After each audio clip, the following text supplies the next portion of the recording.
and his weird obsession with his daughter. It's like, got the hots for his daughter. It's like, got the hots for his daughter. How many stories have you read about Joe Biden and his daughter?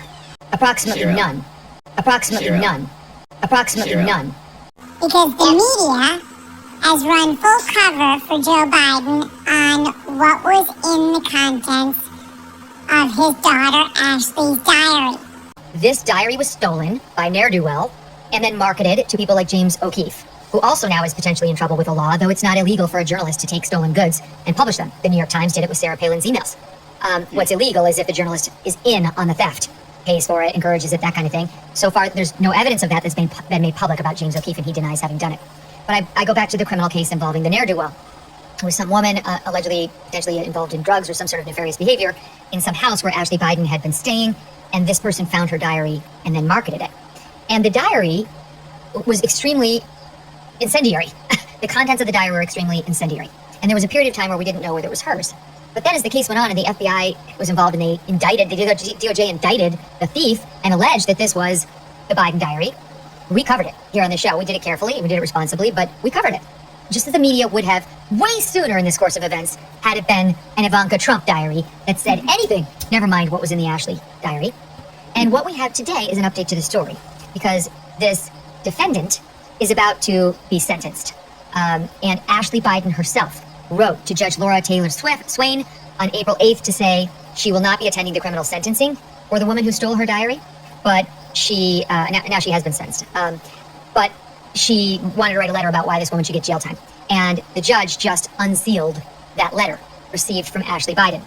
This was at the request of the New York Times, which really wanted to see what Ashley Biden was saying.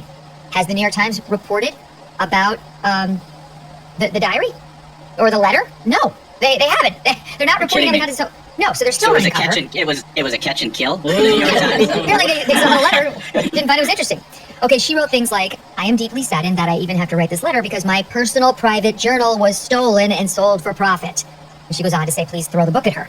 Now, here is what the diary says, among other things, previously reported by the MK show. This is, let's see, dated 1/30/2019. I've always been boy crazy. I remember pulling up my skirt in second grade and showing the boys my underpants. Hypersexualized at a young age.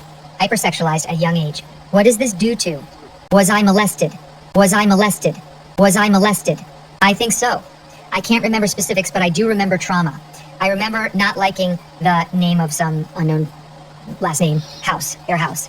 I remember somewhat being sexualized with Caroline. We don't know who that is, but there is a first cousin named Caroline to her. I remember having sex with friends at a young age. Showers with my dad. Showers with my dad. Showers with my dad. Showers with my dad. Probably not appropriate. Being turned on when I wasn't supposed to be. Being turned on when I wasn't supposed to be. Being turned on when I wasn't supposed to be. And then she goes on to call her mother not emotionally available, and so on. So here is the daughter of the sitting president saying she thinks she was molested when she was a child. She remembers the trauma, though not the specifics. In searching for said specifics, she mentions inappropriate showers with her father and being turned on when she wasn't supposed to be. I'm sorry, but this is a story by any measure, and it gets a complete blackout from the media because they just want to say, well, stolen. Well, now it's on record, just like the Hunter Biden laptop. Like the Hunter Biden laptop. Like the Hunter Biden laptop. As belonging to the child of the president, who's a grown adult now, and still they won't report. Still, they will protect him. Yeah, there'd be one thing if there was a standard that was adhered to in any form or fashion, right? I mean, there was a time, like in the Walter Cronkite world of journalism, where there was some observance of sort of these kind of scandalous details, and the media doesn't get into it because it's not of public record. Well, that's changed entirely, but it's changed only based on your ideology as a politician. I mean, if you are a liberal, progressive Democrat, again, back to the Walter Cronkite days. If you are Donald Trump, I mean, can you imagine how fast something like that would find its way to I mean, that's the thing. here? We don't have to imagine. Like, I've made the comparison that a prosecutor in New York is going to put a porn star on the stand, have her detail exactly what happens during her time with the president, when that same individual still has to pay $500,000 in defamation to the president. But sure, give them a podium to say all this lurid stuff that the press is going to eat up and report and just gawk over. But this diary gets zero coverage, and it's even more egregious because details from that diary are corroborated in text messages Hunter sent to his sister, discussions that they had that were found on the laptop, which we were also told was misinformation. None of this is true, and the media didn't want to cover. It's a pattern of the media covering for these people, and it's a pattern that this is Joe Biden's behavior. Not only has Ashley's diary said these things, Hunter's text messages to her have said the same thing too. And yet, where's that story? Why am I still Yeah. reading about Ivanka Trump? To this day, they're obsessed with Trump. That made its way into the trial. That Trump said allegedly to Stormy, "You remind me of my daughter." And then they'll cue he's got some weird obsession with Ivanka. You know what Ivanka didn't do? She didn't write in any document we've seen that she took inappropriate showers with her father and that there may have been a history of molestation. I mean, this is outrageous. And it's, let's be honest, dovetails perfectly with Joe Biden's public conduct toward young women. Perfectly with Joe Biden's public conduct toward young women. And Always. I'm not afraid to say it. I'm very creeped out by the fact that he seems obsessed with smelling young girls' hair, With smelling young girls' hair, with getting too familiar with them, with crossing boundaries that no man should be crossing with young women. But there's zero appetite to look into it, to report on it, to probe it at all. Meanwhile, we're spending a whole trial on a one-night stand Trump may or may not have had with a porn star, who's in the business of sex. Right. Well, it sounds like somebody at the New York Times made the mistake of trying to journalisming.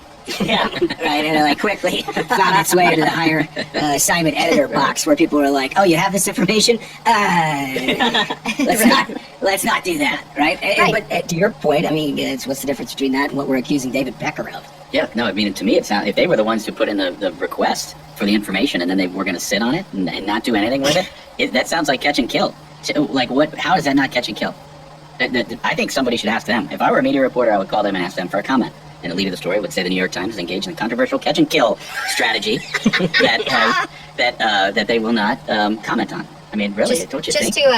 Just to correct the record, the reason Stormy owes Trump $500,000 is because the Ninth Circuit U.S. Court of Appeals sided with Trump in his effort to recoup additional legal fees from Stormy Daniels, who had filed and lost a defamation case against him. So you're correct. She was ordered to pay Trump's attorneys over $120,000 of legal fees, which is on top of the more than $500,000 in court-ordered payments to Trump attorneys she'd been ordered to pay. So in any event, she lost, and she lost big, and she was supposed to pay legal fees, and she didn't do it.